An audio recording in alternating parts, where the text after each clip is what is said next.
இந்த இன்றைக்கி வைக்கக்கூடியது நம்ம நான்வெஜ்ஜி ஸ்டைலில் வெஜ்ஜி குருமா. இது சப்பாத்திக்கு, பூரிக்கு, எல்லா தோசைக்கு எல்லாத்துக்குமே நல்லாயிருக்கும்.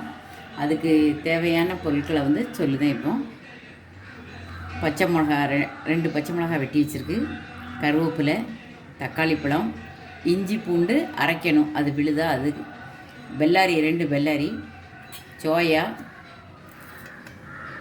இது மஞ்சப்பொடி, வத்தல் பொடி 3/4 ஸ்பூன், மஞ்சப்பொடி 1/4 ஸ்பூன், கறி மசாலா பொடி 1 ஸ்பூன்.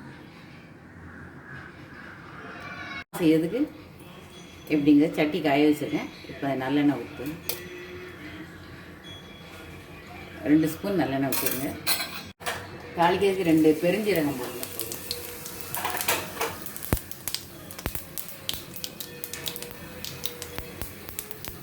பெருஞ்சீரகம் வடித்தோன்னா பச்சை மிளகா, கருவேப்பிலை, வெள்ளாரி,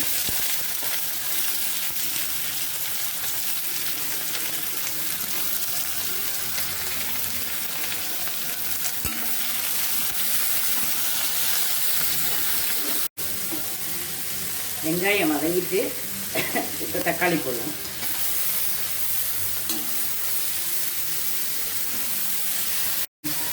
இதில் இஞ்சி, வெள்ளைப்பூடு, 1/2 தக்காளி, 1/2 பெல்லாரி போட்டு அரைச்சி வச்சுருக்கேன். அந்த மசாலா வகையில் இருக்குது.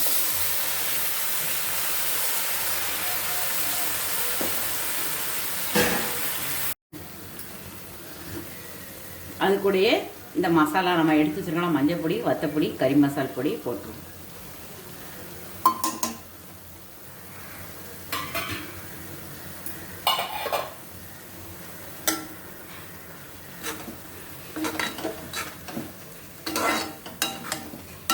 மசாலா வாசம் போகுது வரைக்கும் நல்லா வதக்கிடுங்க.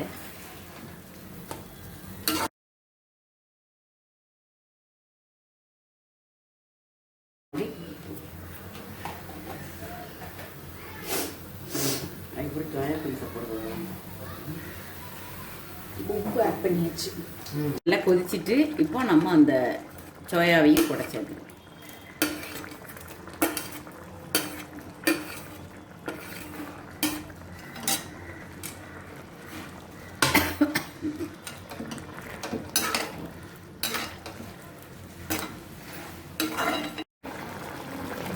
நல்ல கொதி வந்துடுச்சு.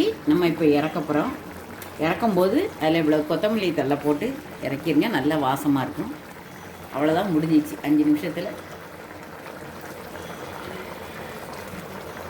குருமா ரெடி ஆயிடுச்சு. அவ்வளோதான், சப்பாத்திக்கு தொட்டு சாப்பிட்லாம், ரொம்ப நல்லாயிருக்கும்.